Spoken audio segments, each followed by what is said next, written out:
Hi guys, and welcome back to another video. In this video, I'm just going to summarize what we've learned in the past few videos in this series. So in this series, I'm basically showing you different examples of graphs and how to actually find the quadratic rule given the information in the graph.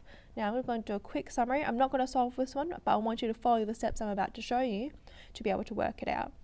Okay, so what I would do as soon as I'm given a question, I'm going to actually annotate and actually write on the graph, if they haven't given you the information already, the important features. So things I'm looking for is I'm going to look for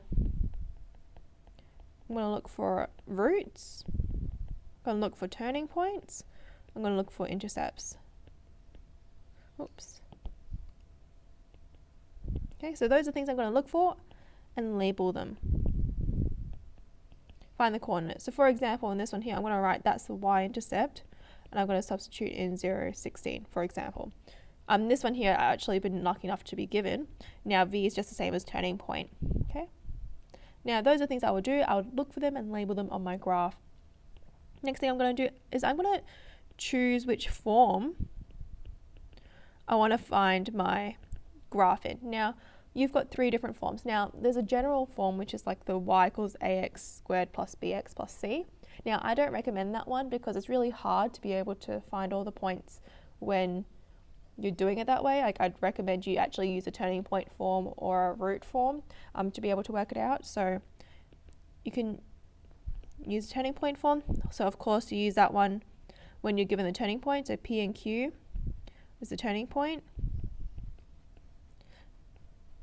Or I'd use a root form where B and C are roots. Oh, sorry, it's the other way around, isn't it? Let me fix that up. So it's roots, B0 or C0. Okay, so that's what I would do. So in this particular case, in this graph I've shown you on the screen, now that one there, I'm going to use a turning point form. I'm given a turning point. I'm given 3, -2. I'm going to substitute that in to my equation.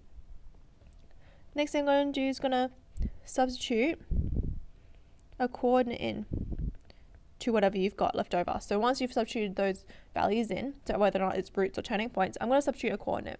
Now this coordinate might be just a random coordinate that they've given you. It might be an intercept, so an x or y intercept. It's up to you which one you actually substitute in. Substitute that coordinate and you're going to rearrange to find A. Because remember, there's this A here that we always forget about that we need to solve. A lot of people always forget this. They just assume it's 1 and they just don't worry about it. You've got to actually find out, because from a picture you can't tell what the scale factor is, especially such a really plain sketch like this. Like, you need to actually work out and rearrange to find out what that A is equal to. Okay? So once you rearrange to find A,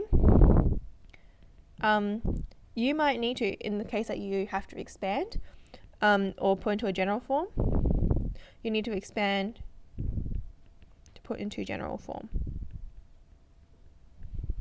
Now this general form is that y equals ax squared plus bx plus c. And that's only in the example where you have to expand.